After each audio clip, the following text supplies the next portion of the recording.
ಆಮೇಲೆ ನೀವು ಬುಕ್ಸ್ ಅಂತಂದ್ರೆ ಸಮಾಜ ವಿಜ್ಞಾನ ಬೋಧನಾಶಾಸ್ತ್ರದ ಬಗ್ಗೆ ಕೊಂಗವಾಡ ಅವ್ರು ಬರೆದಿರುವಂತ ಬುಕ್ ಸಿಗ್ತೈತಿ ನಿಮ್ಗೆ, ಸಮಾಜ ವಿಜ್ಞಾನ ಮತ್ತು ಪೌರನೀತಿ ಬೋಧನೆ ಅಂತ.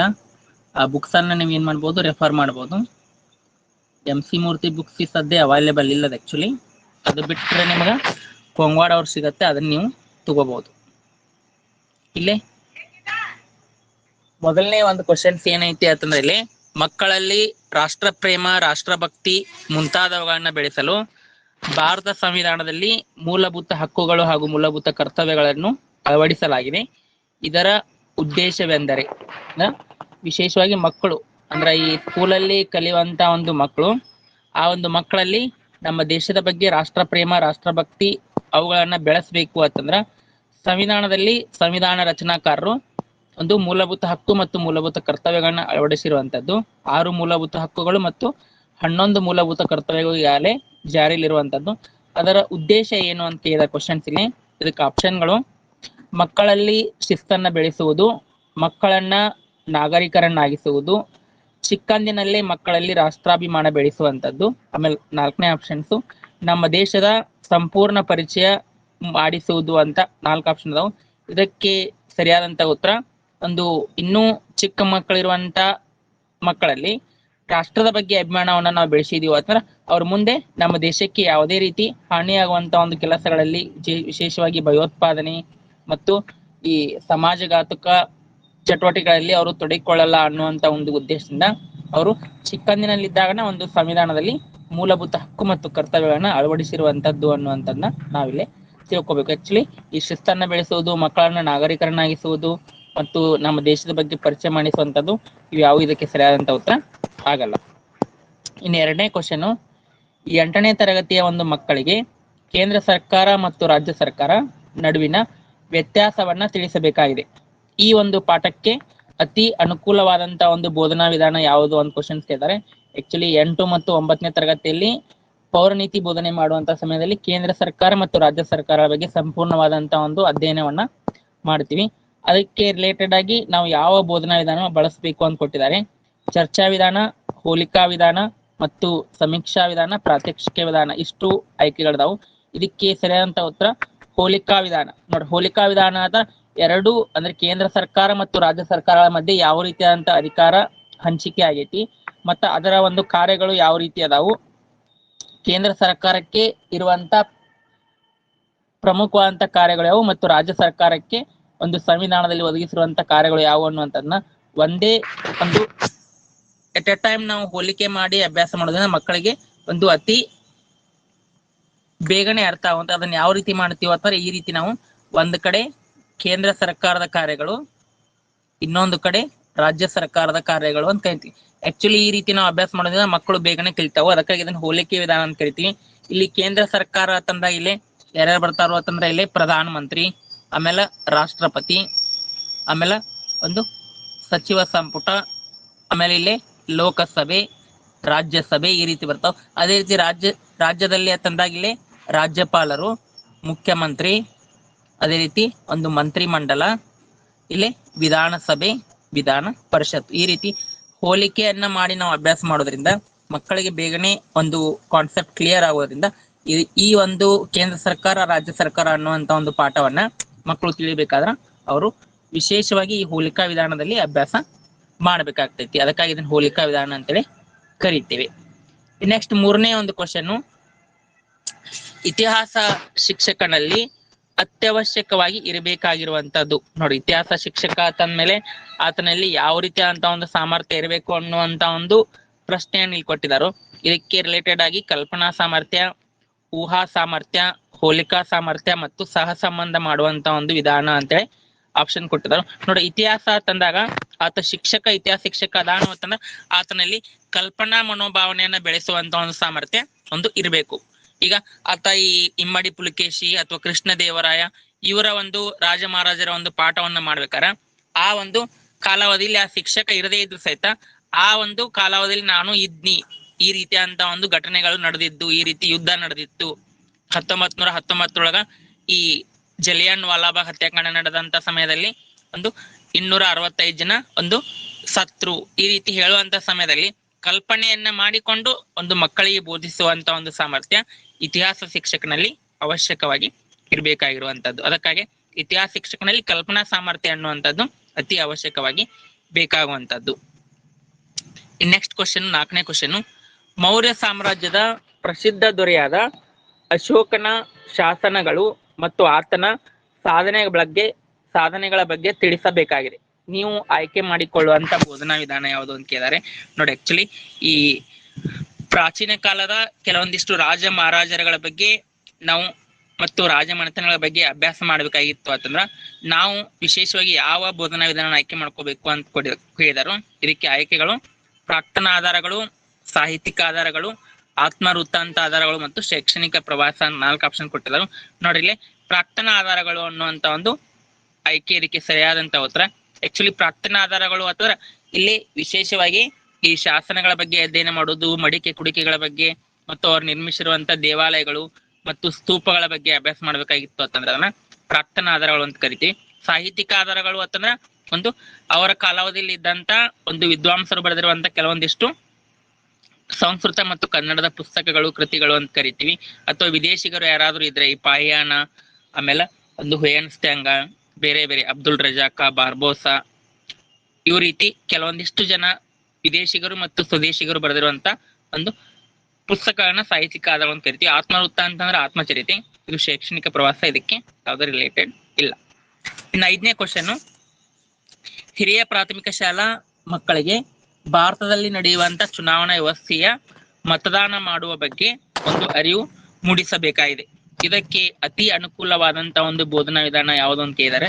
ಆಕ್ಚುಲಿ ಈ ಹಿರಿಯ ಪ್ರಾಥಮಿಕ ಶಾಲಾ ಮಕ್ಕಳು ಅಂದ್ರೆ 6ರಿಂದ 8ನೇ ತರಗತಿಯ ಒಂದು ಮಕ್ಕಳಿಗೆ ನಮ್ಮ ದೇಶದಲ್ಲಿ ಚುನಾವಣೆ ಯಾವ ರೀತಿ ನಡೆಯುತ್ತೆ ಅಂದ್ರೆ ಆ ಒಂದು ಅರಿವನ್ನ ಮಕ್ಕಳಿಗೆ ಮೂಡಿಸಬೇಕಾಗಿದೆ. ಚುನಾವಣೆಯ ಕೆಲವೊಂದಿಷ್ಟು ಹಂತಗಳು ಯಾವುವು ಅಂದ್ರೆ ಕೇಂದ್ರ ಚುನಾವಣಾ ಆಯೋಗ ಅಧಿಸೂಚನೆಯನ್ನ ಹೊರಡಿಸುವಂತದ್ದು, ಆಮೇಲೆ ಒಂದು ಇಲೆಕ್ಷನ್ಗೆ ಒಂದು ನಾಮಿನೇಷನ್ ಮಾಡ್ಲಿಕ್ಕೆ ಒಂದು ಸಮಯ ನಿಗದಿಪಡಿಸಿರುವಂತದ್ದು, ನಾಮಿನೇಷನ್ ಅನ್ನ ಹಿಂದೆ ತೆಗೆದುಕೊಳ್ಳುವಂತದ್ದು, ಆಮೇಲೆ ಮತದಾನದ ದಿನ, ಮತದಾನ ಆದ ನಂತರ ಒಂದು ಮತ ಎಣಿಕೆಯ ದಿನ, ಆಮೇಲೆ ಚುನಾವಣಾ ಅಭ್ಯರ್ಥಿಯ ಘೋಷಣೆ, ಈ ರೀತಿ ಸಾಕಷ್ಟು ಹಂತಗಳನ್ನ ನಾವು ಕಾಣ್ತೀವಿ. ಆ ಒಂದು ಹಂತಗಳ ಬಗ್ಗೆ ನಾವು ಹಿರಿಯ ಪ್ರಾಥಮಿಕ ಶಾಲಾ ಮಕ್ಕಳಲ್ಲಿ ಅರಿವನ್ನ ಮೂಡಿಸಬೇಕಾಗಿತ್ತು. ಅಥವಾ ಯಾವ ಬೋಧನಾ ವಿಧಾನ ಒಂದು ಆಯ್ಕೆ ಮಾಡ್ಕೋಬೇಕು ಅಂತಂದಾಗ ನೋಡ್ರಿ, ನ್ಯಾಯ ಪರಿಶೋಧನಾ ವಿಧಾನ, ಚರ್ಚಾ ವಿಧಾನ, ಪ್ರಾತ್ಯಕ್ಷಿಕತಾ ವಿಧಾನ ಮತ್ತು ಪ್ರಶ್ನೋತ್ತರ ವಿಧಾನ ಕೊಟ್ಟಿದ್ದಾರೆ. ಇದಕ್ಕೆ ಸರಿಯಾದಂತ ಉತ್ತರ ಒಂದು ಪ್ರಾತ್ಯಕ್ಷಿಕತಾ ವಿಧಾನ. ಅಂದ್ರೆ ಮಕ್ಕಳಲ್ಲಿ ನಾವು ಈ ಅಸೆಂಬ್ಲಿಯನ್ನ ಮಾಡುವಂತ ಸಮಯದಲ್ಲಿ ಅಂದ್ರೆ ಚುನಾವಣಾ ಯಾವ ರೀತಿ ನಡೀತೈತಿ ಅನ್ನುವಂಥದ್ನ ಪ್ರಾತ್ಯಕ್ಷಿಕೆಯ ಮೂಲಕ ಒಂದು ಮಕ್ಕಳನ್ನೇ ಒಂದು ಇಲೆಕ್ಷನ್ ನಿಂದ್ರಿಸಿ ಉಳಿದ ಮಕ್ಕಳು ಒಂದು ಅವ್ರಿಗೆ ಓಟ್ ಹಾಕ್ಲಿಕ್ಕೆ ಬರುವ ರೀತಿ ಒಂದು ಮಾಡಿ ಪ್ರಾತ್ಯಕ್ಷಿಕತೆಯ ಮೂಲಕ ನಾವು ತೋರಿಸಿದಾಗ ಒಂದು ಮಕ್ಕಳಿಗೆ ಬೇಗನೆ ಅರ್ಥ ಆಗುವಂತದ್ದು ಅಂತೇಳಿ ನಾವಿಲ್ಲಿ ಕರಿತೀವಿ. ಅದಕ್ಕಾಗಿ ಈ ಒಂದು ಚುನಾವಣಾ ವ್ಯವಸ್ಥೆಯ ಬಗ್ಗೆ ನಾವು ಮಾಡ್ಬೇಕಾದ್ರೆ ಪ್ರಾತ್ಯಕ್ಷಿಕೆ ವಿಧಾನ ಅತ್ಯಂತ ಅವಶ್ಯಕವಾಗಿ ಇರುವಂತ. ಅದೇ ರೀತಿ ಚರ್ಚೆ ವಿಧಾನ ಅಂತಂದ್ರೆ ಒಂದು ಗುಂಪುಗಳನ್ನ ಮಾಡಿ ಯಾವುದಾದ್ರೂ ಒಂದು ನಿರ್ದಿಷ್ಟವಾದಂತ ಒಂದು ಟಾಪಿಕ್ ಅನ್ನ ಕೊಟ್ಟು ಚರ್ಚೆಯನ್ನ ಮಾಡ್ಲಿಕ್ಕೆ ಹೇಳುವಂತದ್ದು ಚರ್ಚಾ ವಿಧಾನ. ಇನ್ನು ಪ್ರಶ್ನೋತ್ತರ ವಿಧಾನ ಅಥವಾ ಮಕ್ಕಳಿಗೆ ವಿವಿಧ ರೀತಿಯಾದಂತಹ ಒಂದಿಷ್ಟು ಪ್ರಶ್ನೋತ್ತರಗಳನ್ನ ಕೇಳುವಂತದ್ದು ಪ್ರಶ್ನೋತ್ತರ ವಿಧಾನ.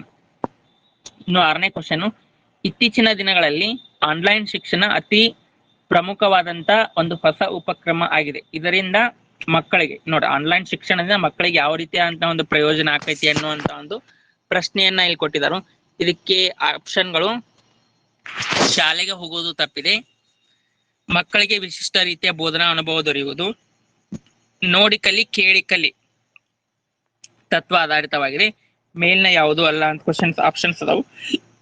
ಇದಕ್ಕೆ ಸರಿಯಾದಂತ ಉತ್ತರ ನೋಡ್ರಿ, ಆನ್ಲೈನ್ ಶಿಕ್ಷಣದಿಂದ ಮಕ್ಕಳಿಗೆ ಒಂದು ವಿಶೇಷವಾಗಿ COVID-19 ಅಂದ್ರೆ 2020 ಮತ್ತು 2021ರಲ್ಲಿ ಅತಿ ಪ್ರಮುಖವಾದಂತ ಒಂದು ಸಮಸ್ಯೆ ಶಿಕ್ಷಣ ಕ್ಷೇತ್ರದಲ್ಲಿ ಒಂದು ಬಂದಂತ ಒಂದು ಸಮಯದಲ್ಲಿ ಈ ಆನ್ಲೈನ್ ಶಿಕ್ಷಣ ವಿಶೇಷವಾಗಿ ಬೆಳಕಿಗೆ ಬಂದಿರುವಂತದ್ದು. ಆ ಒಂದು ಆನ್ಲೈನ್ ಶಿಕ್ಷಣದಿಂದ ಮಕ್ಕಳಿಗೆ ಒಂದು ಶಾಲೆಗೆ ಹೋಗುವುದು ತಪ್ಪಿ ಇದು ಆಗಲ್ಲ, ಇನ್ನು ಮಕ್ಕಳಿಗೆ ವಿಶಿಷ್ಟ ರೀತಿಯ ಬೋಧನಾ ಅನುಭವ ದೊರೆಯುವುದು ಅನ್ನುವಂಥದ್ದು ಇದಕ್ಕೆ ಸರಿಯಾದಂತ ಉತ್ತರ. ಆಕ್ಚುಲಿ ಈ ಒಂದು ವಿಶೇಷವಾಗಿ ಶಾಲೆಯಲ್ಲಿ ಬೋಧನೆ ಮಾಡೋದಕ್ಕಿಂತ ವಿಶೇಷ ರೀತಿಯಲ್ಲಿ ಶಿಕ್ಷಕರು ಒಂದು ಮಕ್ಕಳಿಗೆ, ಅದು ಗೌರ್ಮೆಂಟ್ ಸ್ಕೂಲ್ ಆಗಿರ್ಬೋದು ಅಥವಾ ಪ್ರೈವೇಟ್ ಸ್ಕೂಲ್ ಆಗಿರ್ಬೋದು, ವಿವಿಧ ರೀತಿಯಾದಂತ ಕೆಲವೊಂದಿಷ್ಟು ಬೋಧನೋಪಕರಣಗಳನ್ನ ಉಪಯೋಗಿಸಿಕೊಂಡು ಈ ಟೀಚ್ಮೆಂಟ್ ಆಗಿರ್ಬೋದು ಅಥವಾ ಗೂಗಲ್ ಮೀಟ್ ಆಗಿರ್ಬೋದು, ಜೂಮ್ ಮೀಟಿಂಗ್ ಆಗಿರ್ಬೋದು, ಇದರಲ್ಲಿ ವಿಶೇಷವಾಗಿ ಒಂದು ಸ್ಲೈಡ್ ಶೋಗಳನ್ನ ತೋರಿಸುವುದರ ಮೂಲಕ ಒಂದು ವಿಶಿಷ್ಟ ರೀತಿಯಾದಂತಹ ಒಂದು ಬೋಧನಾ ಅನುಭವವನ್ನ ಮಕ್ಕಳಿಗೆ ದೊರೆಸಿ ಕೊಟ್ಟಿರುವಂತದ್ದು ಇದಕ್ಕೆ ಸರಿಯಾದಂತ ಉತ್ತರ. ಏಳನೇ ಕ್ವಶನ್, ಮಕ್ಕಳಿಗೆ ಭಾರತದ ಸ್ವಾತಂತ್ರ್ಯ ಹೋರಾಟಗಾರರು ಎಂಬ ವಿಷಯದ ಮೇಲೆ ಚರ್ಚಾ ಸ್ಪರ್ಧೆಯನ್ನ ಏರ್ಪಡಿಸಲಾಗಿದೆ. ಇಲ್ಲಿ ಶಿಕ್ಷಕನ ಒಂದು ಕಾರ್ಯ ಯಾವುದು ನೋಡ್ರಿ, ಶಿಕ್ಷಕನ ಕಾರ್ಯ ಯಾವುದು ಅಂತ ಈ ಕ್ವಶನ್ಸ್ ಕೇಳಿದಾರೆ. ಆಕ್ಚುಲಿ ಈ ಶಿಕ್ಷಕನ ಕಾರ್ಯ ಯಾವುದು ಅನ್ನುವಂತ ಆಪ್ಷನ್ ಅಲ್ಲಿ ಮೊದಲೇದು ಮಕ್ಕಳ ಸಾಮರ್ಥ್ಯಕ್ಕೆ ಅನುಗುಣವಾಗಿ ಗುಂಪುಗಳನ್ನ ರಚಿಸುವುದು, ಮಕ್ಕಳು ತಮ್ಮ ವಚನ ಸಾಮರ್ಥ್ಯವನ್ನು ವ್ಯಕ್ತಪಡಿಸಲು ಅನುಕೂಲ ಮಾಡಿಕೊಡುವುದು, ಆಮೇಲೆ ಮುಂದಿಂದು ಚರ್ಚೆಗೆ ಒಳ್ಳೆಯ ವಿಷಯಕ್ಕೆ ಅನುಗುಣವಾಗಿ ನಡೆಯುವಂತೆ ನೋಡಿಕೊಳ್ಳುವುದು, ಅಂದ್ರೆ ಚರ್ಚೆ ಒಳ್ಳೆಯ ರೀತಿ ನಡೆಯುವಂತೆ ನೋಡಿಕೊಳ್ಳುವುದು. ಮೇಲ್ನ ಎಲ್ಲ ನೋಡ್ರಿ, ಇವೆಲ್ಲ ಕರೆಕ್ಟ್ ಆಗಿರುವಂತಹ ಆಪ್ಷನ್ಗಳೇ ಆಗ್ಯಾವು. ಆಕ್ಚುಲಿ ಭಾರತದ ಸ್ವತಂತ್ರ ಹೋರಾಟಗಾರರು ಅನ್ನುವಂತ ಒಂದು ಚರ್ಚೆ ಆರಂಭ ಆಗ್ಬೇಕಾದ್ರೆ ನೋಡ್ರಿ, ಮಕ್ಕಳ ಸಾಮರ್ಥ್ಯಕ್ಕೆ ಅನುಗುಣವಾಗಿ ಅಂದ್ರ ಕೆಲವೊಂದಿಷ್ಟು ಮೀಡಿಯಂ ಇರುವಂತ ವಿದ್ಯಾರ್ಥಿಗಳ ಒಂದು ಗುಂಪು ಬೇರೆ, ಆಮೇಲೆ ಪ್ರತಿಭಾವಂತರ ಒಂದು ಗುಂಪು ಬೇರೆ, ಹಿಂದುಳಿದ ಮಕ್ಕಳ ಒಂದು ಗುಂಪು, ಈ ಗುಂಪುಗಳನ್ನ ಮಾಡಿ ಅವರ ಸಾಮರ್ಥ್ಯಕ್ಕೆ ಅನುಗುಣ ಗುಂಪುಗಳನ್ನ ರಚಿಸುವುದು, ಮಕ್ಕಳ ಒಂದು ವಚನ ಅಂದ್ರೆ ಮಾತುಗಾರಿಕೆ ಸಾಮರ್ಥ್ಯವನ್ನ ವ್ಯಕ್ತಪಡಿಸಲು ಅನುಕೂಲ ಮಾಡಿಕೊಡು, ಅಂದ್ರೆ ಅವರು ಆ ಸ್ವತಂತ್ರ ಹೋರಾಟಗಾರರಿಗೆ ಮನಬಿಚ್ಚಿ ಮಾತಾಡುವಂತ ವ್ಯವಸ್ಥೆ ಮಾಡುವುದು.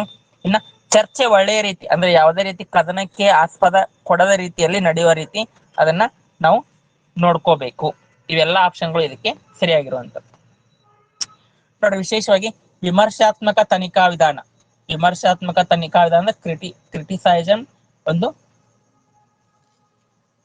ವಿಧಾನ ಯಾವುದಕ್ಕೆ ಸಂಬಂಧಿಸಿದೆ ಅಂತ ಕ್ವಶನ್ ಕೇಳಿದರು.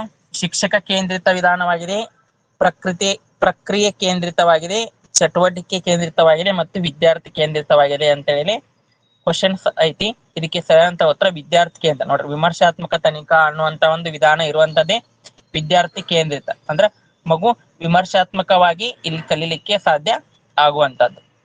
ಇನ್ನು 9ನೇ ಪ್ರಶ್ನೆ, ಅರ್ಥಶಾಸ್ತ್ರ ಬೋಧನೆಗೆ ಶಿಕ್ಷಕರು ಮುಖ್ಯವಾಗಿ ನೋಡ್ರಿ, ಅರ್ಥಶಾಸ್ತ್ರ ಅನ್ನುವಂತ ಒಂದು ಬೋಧನೆಯಲ್ಲಿ ಅಂದ್ರೆ ವಿಶೇಷವಾಗಿ ಬಡತನ, ನಿರುದ್ಯೋಗ, ಭಾರತದಲ್ಲಿ ಪಂಚವಾರ್ಷಿಕ ಯೋಜನೆಗಳು, ಶ್ರಮ, ಬೇಡಿಕೆ ಇವುಗಳ ಬಗ್ಗೆ ಒಂದು ಬೋಧಿಸುವಂತ ಸಮಯದಲ್ಲಿ ಮುಖ್ಯವಾಗಿ ಶಿಕ್ಷಕರು ಯಾವುದಕ್ಕೆ ಗಮನ ಕೊಡಬೇಕು ಅಂತ ಕೇಳಿದಾಗಲೇ ನೋಡ್ರಿ, ಮಾರುಕಟ್ಟೆ ಆಗು ಹೋಗುಗಳ ಬಗ್ಗೆ ದಿನನಿತ್ಯ ತಿಳಿದುಕೊಳ್ಳುತ್ತಿರ್ಬೇಕು. ಅಂದ್ರೆ ಶಿಕ್ಷಕರಿಗೆ ಅರಿವು ಇರ್ಬೇಕು. ಅಂದ್ರೆ ಇಂದಿನ ಒಂದು ಬ್ಯಾಂಕ್ ರೇಟ್ ಎಷ್ಟೈತಿ, ಆಮೇಲೆ ರೆಫೋ ರೇಟು, ಅದೇ ರೀತಿ ಒಂದು ಈ ಸೆನ್ಸೆಕ್ಸ್ ಎಷ್ಟೈತಿ, ಮುಂಬೈ ಮಾರುಕಟ್ಟೆ, ಇವೆಲ್ಲ ಒಂದು ಮಾರುಕಟ್ಟೆ ಆಗು ಹೋಗುಗಳ ಬಗ್ಗೆ ಗೊತ್ತಿರ್ಬೇಕು. ಮಾರುಕಟ್ಟೆಯಲ್ಲಿ ಬೆಲೆಗಳು ಏರ್ಲಿಕ್ಕೆ ಕಾರಣ ಏನು ಮತ್ತೆ ಬೆಲೆಗಳು ಇಳಿಲಿಕ್ಕೆ ಕಾರಣ ಏನು ಅಂತ ಎಲ್ಲ ಗೊತ್ತಿರಬೇಕು. ನೆಕ್ಸ್ಟ್ ಬಯಕೆ, ಬೇಡಿಕೆ, ಪೂರೈಕೆ ಮುಂತಾದ ಅರ್ಥಶಾಸ್ತ್ರದ ಪ್ರಮುಖ ಮೂಲಾಂಶಗಳ ಬಗ್ಗೆ ಅರಿವು ಹೊಂದಿರ್ಬೇಕು. ನೋಡಿ, ಆಕ್ಚುಲಿ ಬೇಡಿಕೆ ಹೆಚ್ಚಾದಂತ ಒಂದು ಸಮಯದಲ್ಲಿ ಒಂದು ಬೆಲೆ ಇಳಿಕೆ ಆಗುವಂತದ್ದು ಮತ್ತು ಬೇಡಿಕೆ ಕಡಿಮೆ ಆದ ಸಮಯದಲ್ಲಿ ಬೆಲೆ ಏರಿಕೆ ಆಗಿರುವಂತವು. ಅದೇ ರೀತಿ ಪೂರೈಕೆ, ಇಂಥ ಎಲ್ಲಾ ಮೂಲಾಂಶಗಳ ಬಗ್ಗೆ ಗೊತ್ತಿರಬೇಕು. ನೋಡಿ, ದಿನನಿತ್ಯ ಪತ್ರಿಕೆ ಓದುಗರ ಮೂಲಕ ತಮ್ಮ ಆರ್ಥಿಕ ವ್ಯವಸ್ಥೆ ಬಗ್ಗೆ ತಿಳ್ಕೊಳ್ತಾರೆ. ಅಂದ್ರೆ ಅರ್ಥಶಾಸ್ತ್ರವನ್ನ ಶಿಕ್ಷಕರು ಮಕ್ಕಳಿಗೆ ಬೋಧಿಸಬೇಕಾದ್ರೆ ದಿನನಿತ್ಯ ಅವರು ಪತ್ರಿಕೆಯನ್ನ ಓದ್ತಾ ಇರಬೇಕು. ಇದು ಸರಿಯಾದಂತ ಉತ್ತರ. ಅಂದ್ರೆ ಎಲ್ಲಾ ಒಂದು ಆಪ್ಷನ್ಗಳು ಅರ್ಥಶಾಸ್ತ್ರದ ಬೋಧನೆಗೆ ಸರಿಯಾಗಿರುವಂತವು. ಇನ್ನು 10ನೇ ಪ್ರಶ್ನೆ, ವರ್ತಮಾನದಿಂದ ಗತಕಾಲಕ್ಕೆ ಇತಿಹಾಸ ವಿಷಯವನ್ನು ವ್ಯವಸ್ಥೆಗೊಳಿಸುವ ರೀತಿ ಕಂಡು ಬರುವಂತದ್ದು. ಅಂದ್ರೆ ವರ್ತಮಾನದಿಂದ ಅಂದ್ರೆ ಈ ಪ್ರೆಸೆಂಟ್ ನಡೆಯುತ್ತಿರುವಂತ ಒಂದು ಘಟನೆಗಳಿಗೆ ಇತಿಹಾಸವನ್ನ ವ್ಯವಸ್ಥೆಗೊಳಿಸಬೇಕಾದ್ರೆ ಅದು ಕಂಡು ಬರುವಂತ ಒಂದು ಬೋಧನಾ ವಿಧಾನ ಪ್ರತಿಗಾಮಿ ಯೋಜನೆ ಅಂತ ಕರಿತೀವಿ. ಇಲ್ಲಿ ಪ್ರತಿಗಾಮಿ, ಪುರೋಗಾಮಿ, ಆಮೇಲೆ ಜೀವನ ವೃತ್ತಾಂತ, ಕಾಲಾನುಕ್ರಮ, ಈ ರೀತಿ ಸಾಕಷ್ಟು ಬೋಧನೆ ವಿಧಾನಗಳು ಬರ್ತಾವ. ಇದಕ್ಕೆ ರಿಲೇಟೆಡ್ ಆಗಿ ಸಪರೇಟ್ ಆಗಿ ಇನ್ನೊಂದು ವಿಡಿಯೋದಲ್ಲಿ ನಾವು ನೋಡೋಣ. ನೆಕ್ಸ್ಟ್, ವೃತ್ತಪತ್ರಿಕೆ ಇಲ್ಲದ ನಾಯಕ, ರೆಕ್ಕೆಗಳಿಲ್ಲದ ಹಕ್ಕಿ ಅಂತೆ, ಈ ಒಂದು ಹೇಳಿಕೆಯನ್ನು ನೀಡಿರುವಂತವ್ರು ಯಾರು ಕೇಳಿದ್ದಾರೆ? ಅಂಬೇಡ್ಕರ್, ಅಬ್ದುಲ್ ಕಲಾಂ, ಖಾನ್ ಅಬ್ದುಲ್ ಗಫಾರ್ ಖಾನ್, ಸುಭಾಷ್ ಚಂದ್ರ ಬೋಸ್. ಈ ಆಯ್ಕೆಗಳಲ್ಲಿ ಸರಿಯಾದಂತ ಒಂದು ಉತ್ತರ ಅಂಬೇಡ್ಕರ್. ಇದು ಪ್ರೀವಿಯಸ್ ಇಯರ್ ಟಿಇಟಿ ಎಕ್ಸಾಮ್ ಅಲ್ಲಿ ಬಂದಿರುವಂತ ಕ್ವಶನ್. ವೃತ್ತಪತ್ರಿಕೆ ಇಲ್ಲದ ನಾಯಕ, ರೆಕ್ಕೆಗಳಿಲ್ಲದ ಹಕ್ಕಿ ಅಂತೆ. ಅಂದ್ರೆ ವೃತ್ತಪತ್ರಿಕೆಗಳು ದೇಶದ ಆಗು ಹೋಗುಗಳ ಬಗ್ಗೆ ಒಂದು ಜನರಿಗೆ ತಿಳಿಸುವಂತ ಒಂದು ಮಾಧ್ಯಮ ಆಗೋದ್ರಿಂದ ಇದರ ಬಗ್ಗೆ ಅವರು ಹೇಳಿಕೆಯನ್ನ ನೀಡಿದ್ರು. ನೆಕ್ಸ್ಟ್ 12ನೇ ಪ್ರಶ್ನೆ, ನಕಾಶೆಯಲ್ಲಿ ಮಕ್ಕಳು ಅಶೋಕನ ಶಿಲಾಶಾಸನ ದೊರೆತ ಸ್ಥಳಗಳನ್ನ ಗುರುತಿಸುವರು. ಇಲ್ಲಿ ಕಂಡು ಬರುವಂತ ಒಂದು ನಿರ್ದಿಷ್ಟ ಉದ್ದೇಶ ಯಾವುದು ಅಂತ ಕೇಳಿದರೆ, ಅಂದ್ರೆ ಮಕ್ಕಳು ಈ ಮೌರ್ಯ ಸಾಮ್ರಾಜ್ಯದ ಒಂದು ಮ್ಯಾಪ್ ನಲ್ಲಿ, ನಕಾಶೆಯಲ್ಲಿ ಅಶೋಕನ ಶಿಲಾಶಾಸನ ದೊರೆತಿರುವಂತ ಸ್ಥಳಗಳನ್ನ ಗುರುತಿಸುವ. ಅಂದ್ರೆ ಜಟಿಂಗ ರಾಮೇಶ್ವರ, ಆಮೇಲೆ ಪಾಲ್ಕಿ ಗುಂಡ, ಇವೆಲ್ಲ ಒಂದು ಸ್ಥಳಗಳನ್ನ ಮಗು ಹೋಗಿ ಗುರುತಿಸಿತ್ತು ಅಂತಂದ್ರ ಅಲ್ಲಿ ಬೆಳೆಯುವಂತ ಒಂದು ಕೌಶಲ್ಯ ಯಾವುದು ಅಂತ ಕೇಳಿದರೆ ಜ್ಞಾನ, ಕೌಶಲ್ಯ, ತಿಳುವಳಿಕೆ, ವಿಮರ್ಶಾತ್ಮಕ ಚಿಂತನೆ ಅಂತ ಐತಿ. ಇದಕ್ಕೆ ಸರಿಯಾದಂತ ಉತ್ತರ ಕೌಶಲ್ಯ ಅನ್ನುವಂಥದ್ದು ಬರುವಂತದ್ದೇ ಒಂದು ಗುರುತಿಸುವಿಕೆಯಲ್ಲಿ ಕೌಶಲ್ಯವನ್ನು ಕಾಣ್ತೀವಿ. ಸ್ಮರಿಸುವನ್ನು ಇತ್ತಂದ್ರೆ ಜ್ಞಾನ, ತಿಳುವಳಿಕೆ ಅಂದ್ರೆ ವಿಶೇಷವಾಗಿ ವಿವರಿಸುವರು, ಕೃಷ್ಣ ದೇವರನ್ನ ಸಾಧನೆಗಳನ್ನು ವಿವರಿಸುವರು, ಈ ರೀತಿ ಹೇಳುವರು, ಇವೆಲ್ಲ ಇದ್ದು ಅಂದ್ರೆ ತಿಳುವಳಿಕೆ. ಈ ರೀತಿ ನಿರ್ದಿಷ್ಟ ಉದ್ದೇಶಗಳು ಮತ್ತು ಸಾಮಾನ್ಯ ಉದ್ದೇಶಗಳು ನಿಮಗೆ ಗೊತ್ತಿರ್ಬೇಕು. ನೆಕ್ಸ್ಟ್ 13ನೇ ಕ್ವಶನ್, ಶಿಕ್ಷಕರು ತಮ್ಮ ವೃತ್ತಿ ಕೌಶಲ್ಯ ಮತ್ತು ದಕ್ಷತೆಯನ್ನ ಹೆಚ್ಚಿಸಿಕೊಳ್ಳಲು ಅಂದ್ರೆ ಅವರು ಟೀಚರ್ ಆಗಿ ವರ್ಕ್ ಮಾಡುವಂತ ಒಂದು ಸಮಯದಲ್ಲಿ ತಮ್ಮ ವೃತ್ತಿ ಕೌಶಲ್ಯವನ್ನು ಮತ್ತು ದಕ್ಷತೆಯನ್ನ ಹೆಚ್ಚಿಸಿಕೊಳ್ಬೇಕಾದ್ರೆ ಏನ್ ಮಾಡ್ಬೇಕು ಅಂತ ಕ್ವಶನ್ ಕೊಟ್ಟಿದ್ದಾರೆ. ಪ್ರಚಲಿತ ಘಟನೆಗಳ ಬಗ್ಗೆ ಒಂದು ಅರಿವು ಇರಬೇಕು, ಆಧುನಿಕ ಬೋಧನಾ ವಿನ್ಯಾಸಗಳನ್ನ ಅಳವಡಿಸಿಕೊಳ್ಬೇಕು, ಸರ್ಕಾರ ಹಮ್ಮಿಕೊಳ್ಳುವ ತರಬೇತಿಗಳಿಗೆ ಅಂದ್ರೆ ಸೇವಾ ಪೂರ್ವ ತರಬೇತಿ ಮತ್ತು ಸೇವಾ ನಂತರದ ತರಬೇತಿಗೆ ಹಾಜರಾಗಿ ಬೋಧನಾ ವಿನ್ಯಾಸಗಳನ್ನ, ಈಗ ಪ್ರತಿ ವರ್ಷ ಒಂದು ಟೆಕ್ಸ್ಟ್ ಬುಕ್ ಗಳು ಚೇಂಜ್ ಆಗೋದು, ಆಮೇಲೆ ಹೊಸ ಹೊಸ ಬೋಧನಾ ವಿಧಾನಗಳನ್ನ ತರಬೇತಿಯಲ್ಲಿ ಹೇಳುವಂತವು, ಇವೆಲ್ಲವನ್ನ ಶಿಕ್ಷಕರು ಅರಿಬೇಕು. ಅಂದಾಗ ಮಾತ್ರ ಅವರು ತಮ್ಮ ವೃತ್ತಿ ಕೌಶಲ್ಯವನ್ನು ಹೆಚ್ಚಿಸಿಕೊಳ್ಳಿಕ್ಕೆ ಸಾಧ್ಯ ಆಗುವಂತ ಅಂದ್ರೆ ಪ್ರಚಲಿತ ಘಟನೆಗಳ ಬಗ್ಗೆ ಅರಿವು ಇರಬೇಕು, ಆಧುನಿಕ ಬೋಧನಾ ವಿನ್ಯಾಸಗಳು, ಈಗಾಗಲೇ ಈ ಸಾಕಷ್ಟು ಬೋಧನಾ ವಿನ್ಯಾಸಗಳು, ಹರ್ಬರ್ಟ್ ಸ್ಪೆನ್ಸರ್ ಅವರ ಒಂದು ಬೋಧನಾ ಒಂದು 5 ಮೆಟ್ಟಿಲುಗಳನ್ನ ಹೊರತುಪಡಿಸಿ ಬೇರೆ ಬೇರೆ ಸಾಕಷ್ಟು ಬೋಧನಾ ವಿಧಾನಗಳು ಬಂದಿದ್ದವು. ಅದೇ ರೀತಿ ಈ ಸೇವಾ ಪೂರ್ವ ಮತ್ತು ಸೇವಾ ನಂತರ ತರಬೇತಿಗಳಿಗೆ ಹಾಜರಾಗಬೇಕು. 14ನೇ ಪ್ರಶ್ನೆ, ಕೆಳಗಿನ ಯಾವ ಅಂಶವು ಉತ್ತಮ ಸಮಾಜ ವಿಜ್ಞಾನ ಪಠ್ಯ ಪುಸ್ತಕದ ಲಕ್ಷಣ ಅಲ್ಲ? ನೋಡಿ, ಉತ್ತಮ ಪಠ್ಯ ಪುಸ್ತಕದ ಲಕ್ಷಣ ಅಲ್ಲ ಅಂತ ಕೇಳಿದರು ಸಮಾಜ ವಿಜ್ಞಾನ ಪಠ್ಯ ಪುಸ್ತಕದ್ದು. ನೋಡಿ, ಮಕ್ಕಳಿಗೆ ಅರ್ಥವಾಗುವ ಸರಳ ರೀತಿಯ ವಾಕ್ಯಗಳಲ್ಲಿ ರಚನೆ ಆಗಿರ್ಬೇಕು, ಇದು ಸರಿಯಾಗಿರುವಂತದ್ದು. ಚಿತ್ರಗಳು, ಭೂಪಟಗಳು ಮತ್ತು ವಿವರಣೆಗಳನ್ನ ಹೊಂದಿರಬೇಕು, ಅಂದ್ರೆ ಮಕ್ಕಳಿಗೆ ಈಸಿಯಾಗಿ ತಿಳಿಲಿಕ್ಕೆ ಆ ಒಂದು ಪಾಠಕ್ಕೆ ರಿಲೇಟೆಡ್ ಆಗಿರುವಂತ ಚಿತ್ರಗಳು ಇರಬೇಕು, ಆಮೇಲೆ ನಕಾಶೆಗಳು ಇರಬೇಕು ಮತ್ತು ವಿವರಣೆನೂ ಇರಬೇಕು. ಆಮೇಲೆ ಮಕ್ಕಳ ವಯಸ್ಸು ಮತ್ತು ಸಾಮರ್ಥ್ಯ ಆಸಕ್ತಿಗೆ ಅನುಗುಣವಾಗಿ ರಚನೆ ಆಗಿರ್ಬೇಕು, ಅಂದ್ರೆ ಯಾವ ಮಕ್ಕಳಿಗೆ ಯಾವ ಟಾಪಿಕ್ ಅನ್ನ ನಾವು ಅಭ್ಯಾಸ ಮಾಡಿಸ್ಬೇಕು ಅನ್ನುವಂಥದ್ದು ಆ ಪಠ್ಯ ಪುಸ್ತಕದಲ್ಲಿ ಇರಬೇಕು. ಇನ್ನು ಶಿಕ್ಷಕ ಕೇಂದ್ರಿತವಾಗಿರ್ಬೇಕು ಅನ್ನುವಂಥದ್ದು ಇದಕ್ಕೆ ತಪ್ಪಾಗಿರುವಂತದ್ದು. ಆಕ್ಚುಲಿ ಯಾವುದೇ ಒಂದು ಪಠ್ಯ ಪುಸ್ತಕ ರಚನೆ ಆಗಿದ್ರು ಸಹಿತ ಅದು ಮಕ್ಕಳ ಕೇಂದ್ರಿತ ಮತ್ತು ಮಕ್ಕಳ ಸ್ನೇಹಿ ಆಗಿರುವಂತಹ ಒಂದು ಪಠ್ಯ ಪುಸ್ತಕ ಆಗಿರ್ಬೇಕು. ಅದಕ್ಕಾಗಿ ಇಲ್ಲಿ ತಪ್ಪು ಯಾವುದು ಅಂತಂದ್ರೆ ಇಲ್ಲಿ ಒಂದು ಶಿಕ್ಷಕ ಕೇಂದ್ರಿತವಾಗಿರಬೇಕು ಅನ್ನುವಂಥದ್ದು ತಪ್ಪಾಗಿರುವಂತದ್ದು. ನೆಕ್ಸ್ಟ್ 15ನೇ ಪ್ರಶ್ನೆ, ಮಕ್ಕಳಿಗೆ ಪ್ರಾಕೃತಿಕ ವಿಕೋಪಗಳು ಎಂಬ ಪಾಠವನ್ನ ಅತ್ಯಂತ ಪರಿಣಾಮಕಾರಿಯಾಗಿ ಬೋಧಿಸಬೇಕೆಂದರೆ, ಅಂದ್ರೆ ಮಕ್ಕಳಿಗೆ ಈ ಭೂಗೋಳ ಶಾಸ್ತ್ರದ ಬಗ್ಗೆ ಒಂದು ಟಾಪಿಕ್ ಅಂದ್ರೆ ಪ್ರಾಕೃತಿಕ ವಿಕೋಪಗಳು ಅಂದ್ರೆ ಈ ಅತಿ ಜಾಸ್ತಿ ಮಳೆಯಾಗಿ ಒಂದು ಪ್ರವಾಹಗಳು ಬರುವಂತದ್ದು, ಆಮೇಲೆ ಈ ಭೂಕಂಪ ಸಂಭವಿಸುವಂತದ್ದು, ಈ ರೀತಿಯಾದಂತ ಕೆಲವೊಂದಿಷ್ಟು ವಿಕೋಪಗಳ ಬಗ್ಗೆ ಮಕ್ಕಳಿಗೆ ಒಂದು ಬೋಧಿಸಬೇಕು ಅಂತಂದ್ರೆ ಅದಕ್ಕೆ ಸಂಬಂಧಪಟ್ಟ ವಿಡಿಯೋಗಳನ್ನ ತೋರಿಸುವುದು, ಸ್ಥಳಕ್ಕೆ ಭೇಟಿ ನೀಡೋದರ ಮೂಲಕ ಮತ್ತು ಅತಿ ಪರಿಣಾಮಕಾರಿ ಉಪನ್ಯಾಸ ಮಾಡೋದ್ರ ಮೂಲಕ, ಆಮೇಲೆ ಸ್ಲೈಡ್ ಗಳನ್ನ ಒಂದು ಪ್ರಾಜೆಕ್ಟ್ ಮೂಲಕ ತೋರಿಸೋದ್ರ ಮೂಲಕ ಅಂತ ಕೊಟ್ಟಿದ್ದಾರೆ. ಇದಕ್ಕೆ ಸರಿಯಾದಂತ ಅತಿ ಹೆಚ್ಚು ಪರಿಣಾಮಕಾರಿ ಬೋಧನಾ ವಿಧಾನ ಆ ಒಂದು ಪ್ರಕೃತಿ ವಿಕೋಪ ಸಂಭವಿಸಿರುವಂತಹ ಒಂದು ಸ್ಥಳಕ್ಕೆ ಭೇಟಿ ನೀಡುವುದರ ಮೂಲಕ ಒಂದು ಪರಿಣಾಮಕಾರಿ ಪಾಠ ಮಾಡಬಹುದು. ಇನ್ ನೆಕ್ಸ್ಟ್, ಇತಿಹಾಸ ಶಿಕ್ಷಕರು ತಮ್ಮ ಶಾಲೆಯಲ್ಲಿ ಈ ಕೆಳಗಿನ ವಿಭಾಗವನ್ನು ಸ್ಥಾಪಿಸಲೇಬೇಕು ಅಂತ ಕೊಟ್ಟಿದ್ದಾರೆ. ನೋಡಿ, ಇತಿಹಾಸ ಮ್ಯೂಸಿಯಂ, ಪ್ರಯೋಗಾಲಯ, ಭಾಷಾ ಪ್ರಯೋಗಾಲಯ ಮತ್ತು ಭಾಷಾ ಉಪಕರಣಗಳು ಅಂತ ಆಪ್ಷನ್ಸ್ ಕೊಟ್ಟಿದ್ದಾರೆ. ಈಗ ಸರಿಯಾದಂತ ಉತ್ತರ ಇತಿಹಾಸ ಮ್ಯೂಸಿಯಂ ಅಂದ್ರೆ ಹಿಸ್ಟ್ರಿ ಲ್ಯಾಬ್ ಅಥವಾ ಲ್ಯಾಬ್ರೋಟರಿ ಅಂತೇಳಿ ಕರಿತೀವಿ. ಇದನ್ನ ಇತಿಹಾಸ ಕೊಠಡಿ ಅನ್ನುವಂತ ಹೆಸರಿನಿಂದಲೂ ಸಹಿತ ಕರಿತೀವಿ. ಅಂದ್ರೆ ಶಿಕ್ಷಕರು ಒಂದು ಇತಿಹಾಸ ಕೊಠಡಿಯ ಒಂದು ಭಾಗದಲ್ಲಿ ಇತಿಹಾಸ ಮ್ಯೂಸಿಯಂ ಅನ್ನ ಸ್ಥಾಪಿಸಬೇಕು. ಇಲ್ಲೇ ವಿಶೇಷವಾಗಿ ರಾಜ ಮಹಾರಾಜರು ಬಳಸಿರುವಂತ ಕೆಲವೊಂದಿಷ್ಟು ಸಾಧನಗಳು, ಉಪಕರಣಗಳು, ಆಮೇಲೆ ಅವರ ಕಾಲದ ಒಂದು ನಾಣ್ಯಗಳು ಮತ್ತು ಅವರ ಕಾಲದ ಮಡಿಕೆ ಕುಡಿಕೆಗಳು, ಇವೆಲ್ಲ ಒಂದು ಸಿಕ್ಕಿರುವಂತವನ್ನ ಅಲ್ಲಿ ಇಡಬಹುದು. 17ನೇ ಪ್ರಶ್ನೆ, ಇತಿಹಾಸ ಬೋಧನೆಯಿಂದ ಮಕ್ಕಳಿಗೆ ದೊರೆಯುವ ಪ್ರಮುಖ ಲಾಭವೆಂದರೆ? ನೋಡ, ಇತಿಹಾಸವನ್ನ ಕಲಿಯೋದ್ರಿಂದ ಏನ್ ಲಾಭ ಆಕೈತಿ? ಸಂವಹನ ಕೌಶಲ್ಯ ಬೆಳೆಯುವುದು, ವೈಜ್ಞಾನಿಕ ಮನೋಭಾವನೆ ಬೆಳೆಯುವುದು, ನೋಡ್ರಿ ಗತಕಾಲದೊಂದಿಗೆ ವರ್ತಮಾನದ ಆಗು ಹೋಗುಗಳ ಸಂಬಂಧ ಕಲ್ಪಿಸಿಕೊಳ್ಳುವರು. ಅಂದ್ರೆ ಇದು ಸರಿಯಾದಂತ ಉತ್ತರ. ಇತಿಹಾಸ ಬೋಧನೆಯಿಂದ ಗತಕಾಲ ಅಂದ್ರೆ ಹಿಂದೆ ನಡೆದಿರುವಂತಹ ಒಂದು ಘಟನೆಗಳನ್ನ ಈಗ ಪ್ರಸ್ತುತ ವರ್ತಮಾನದ ಆಗು ಹೋಗುಗಳಿಗೆ ಅದನ್ನ ಸಂಬಂಧ ಕಲ್ಪಿಸಿ ಹೋಲಿಕೆಯನ್ನ ಮಾಡಿ ನೋಡುವಂತ ಒಂದು ಸಾಮರ್ಥ್ಯ ಅವರಿಗೆ ದೊರೆಯುವಂತದ್ದು. ಆಕ್ಚುಲಿ ಈ ಪ್ರಾಚೀನ ಭಾರತ ಮತ್ತು ವರ್ತಮಾನ ಭಾರತ ಮತ್ತು ಆಧುನಿಕ ಭಾರತದಲ್ಲಿ ನಾವು ಏನೆಲ್ಲ ಬದಲಾವಣೆಗಳನ್ನ ಕಂಡಿದೀವಿ ಅನ್ನುವಂಥದ್ದು ಮಕ್ಕಳಿಗೆ ಗೊತ್ತಾಗಬೇಕು ಅಂದ್ರೆ ಇದು ಸರಿಯಾಗಿ ಇತಿಹಾಸ ಒಂದು ಅಧ್ಯಯನ ಬೇಕಾಗುವಂಥದ್ದು. ನೆಕ್ಸ್ಟ್ 18ನೇ ಪ್ರಶ್ನೆ, ಶೈಕ್ಷಣಿಕ ಪ್ರವಾಸವು ಈ ಕೆಳಗಿನ ಸಮಾಜ ವಿಜ್ಞಾನದ ವಿಭಾಗವನ್ನ ಹೆಚ್ಚು ಸುಲಭಗೊಳಿಸುವುದು. ನೋಡಿ, ಶೈಕ್ಷಣಿಕ ಪ್ರವಾಸ ಅಂದ್ರೆ ಮಕ್ಕಳಿಗೆ ವಿಶೇಷವಾಗಿ ಚಿಣ್ಣರ ದರ್ಶನ ಅನ್ನುವಂತ ಒಂದು ಪ್ರೋಗ್ರಾಮ್ ಇರುವಂತದ್ದು, ಆಮೇಲೆ ಕರ್ನಾಟಕ ದರ್ಶನ ಅನ್ನುವಂತ ಒಂದು ಶೈಕ್ಷಣಿಕ ಪ್ರವಾಸ ಕಾರ್ಯಕ್ರಮ ಹೈಸ್ಕೂಲ್ ವಿದ್ಯಾರ್ಥಿಗಳಿಗೆ ಇರುವಂತದ್ದು. ಇಲ್ಲಿ ಪ್ರತಿ ಒಂದು ಶಾಲೆಯಿಂದ ಒಟ್ಟು 5 ವಿದ್ಯಾರ್ಥಿಗಳನ್ನ ಸೆಲೆಕ್ಟ್ ಮಾಡಿ ಕರ್ಕೊಂಡು ಹೋಗುವಂತದ್ದು, ಅದು ಉಚಿತವಾಗಿರುವಂತದ್ದು. ಇದು ಶೈಕ್ಷಣಿಕ ಪ್ರವಾಸವನ್ನ ಇತಿಹಾಸ ಬೋಧನೆಯಲ್ಲಿ ನಾವು ಕಾಣ್ತೇವೆ. ಅಂದ್ರೆ ಇತಿಹಾಸಕ್ಕೆ ಸಂಬಂಧಪಟ್ಟಂತ ಪ್ರೇಕ್ಷಣೀಯ ಸ್ಥಳಗಳಿಗೆ, ಈ ಹಂಪಿ, ಪಟ್ಟದಕಲ್ಲು, ಐಹೊಳೆ, ಆಮೇಲೆ ಅಜಂತ, ಎಲ್ಲೋರ, ಈ ರೀತಿ ಸಾಕಷ್ಟು ಪ್ರೇಕ್ಷಣೀಯ ಸ್ಥಳಗಳಿಗೆ ಅವರನ್ನ ಕರೆದುಕೊಂಡು ಹೋಗೋದ್ರ ಮೂಲಕ ಅವರ ಕಾಲದ ಕಲೆ, ವಾಸ್ತುಶಿಲ್ಪಗಳ ಬಗ್ಗೆ ಸಂಪೂರ್ಣವಾದಂತಹ ಒಂದು ಮಾಹಿತಿಯನ್ನ ಮಕ್ಕಳು ತಿಳಿದುಕೋಬಹುದು. ಇನ್ನು 19ನೇದು, ಇತಿಹಾಸ ಪೂರ್ವ ಕಾಲದ ಬೋಧನೆಗೆ ಬಳಸುವ ಪ್ರಮುಖ ಆಧಾರವೆಂದರೆ.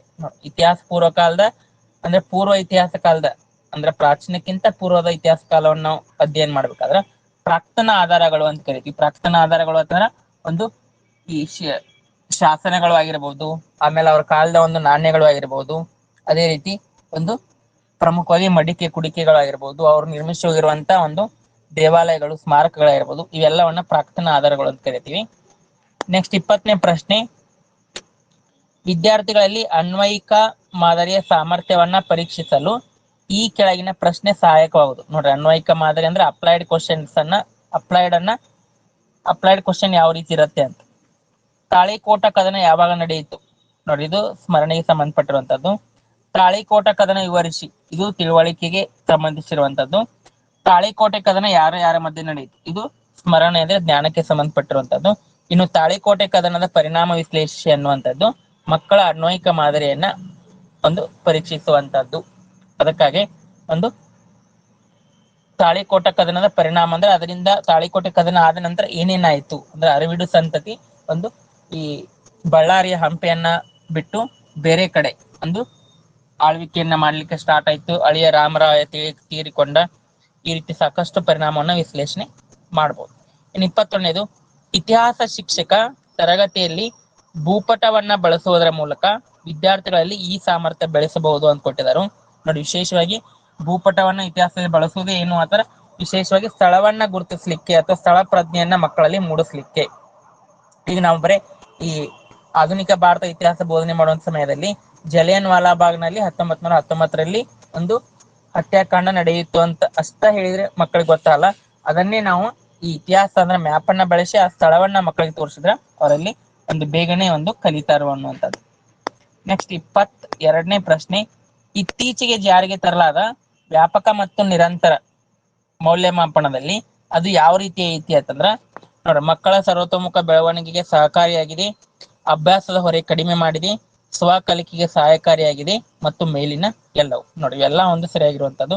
ಸರ್ವತೋಮುಖ ಬೆಳವಣಿಗೆ ಅಂತಂದ್ರ ಇಲ್ಲಿ ಪಠ್ಯ ಮತ್ತು ಪಠ್ಯೇತರ ಎರಡಕ್ಕೂ ಸಮಾನವಾದಂತ ಒಂದು ಅಂಶವನ್ನ ಅಲ್ಲಿ ಜಾರಿಗೆ ತಂದಿರುವಂತದ್ದು. ಆಮೇಲೆ ಅಭ್ಯಾಸ ಹೊರೆ ಕಡಿಮೆ ಮಾಡಿರುವಂತದ್ದು, ಸ್ವಕಲಿಕೆಗೆ ಒಂದು ವಿಶೇಷವಾಗಿ ಸಹಾಯ ಆಗಿರುವಂತದ್ದು. 23ನೇದು, ಕೆಳಗಿನವುಗಳಲ್ಲಿ ಯಾವುದು ಇತಿಹಾಸ ಬೋಧನೆಯ ಸಾಮಾನ್ಯ ಉದ್ದೇಶ ಅಲ್ಲ? ನೋಡಿ, ಇತಿಹಾಸ ಬೋಧನೆಯ ಸಾಮಾನ್ಯ ಉದ್ದೇಶಗಳು ಬರ್ತಾವ. ಇತಿಹಾಸ ಮತ್ತು ಪೌರಾಣಿತ್ಯವು ನಿರ್ದಿಷ್ಟ ಉದ್ದೇಶಗಳು ಬೇರೆ ಬರ್ತಾವು. ಯಾವುದು ಸಾಮಾನ್ಯ ಉದ್ದೇಶ ಅಲ್ಲ ಅಂತ ಕೊಟ್ಟಿದ್ದಾರೆ. ನೋಡ್ರಿ, ಐತಿಹಾಸಿಕ ಪ್ರಜ್ಞೆ ಬೆಳೆಸುವುದು ಕರೆಕ್ಟು, ಮಕ್ಕಳಲ್ಲಿ ಸ್ಥಳ ಪ್ರಜ್ಞೆ ಬೆಳೆಸುವುದು, ಕಾಲ ಪ್ರಜ್ಞೆ ಬೆಳೆಸುವುದು ಎಲ್ಲ ಕರೆಕ್ಟು, ವಿಮರ್ಶಾತ್ಮಕ ಚಿಂತನೆಯನ್ನ ಮೂಡಿಸುವಂತದ್ದು ಇದು ತಪ್ಪಾಗಿರುವಂತದ್ದು. ಇನ್ನು 24ನೇದು, ಶಿಕ್ಷಕರು ವಿದ್ಯಾರ್ಥಿಗಳಿಗೆ ವಿಜಯನಗರ ಸಾಮ್ರಾಜ್ಯವನ್ನು ಆಳಿದ ದೊರೆಗಳ ಬಗ್ಗೆ ಕಾಲಾನುಕ್ರಮದಲ್ಲಿ ವಿವರಿಸಬೇಕಾಗಿದೆ. ಕಾಲಾನುಕ್ರಮದಲ್ಲಿ ಅಥವಾ ಒಬ್ಬರ ಆಳ್ವಿಕೆ ನಂತರ ಇನ್ನೊಬ್ಬರ ಆಳ್ವಿಕೆ ಬಗ್ಗೆ ಹೇಳಬೇಕಾಗೈತಿ. ಅದಕ್ಕೆ ಬಳಸುವಂತ ಒಂದು ಸಾಧನ ಒಂದು ಹರಿವು ಪಟ ಅಂದ್ರೆ ಫ್ಲೋ ಚಾರ್ಟ್ ಅಂದ್ರೆ ವಂಶಾವಳಿ ಚಾರ್ಟ್ ಅಂತ ಕರಿತೀವಿ.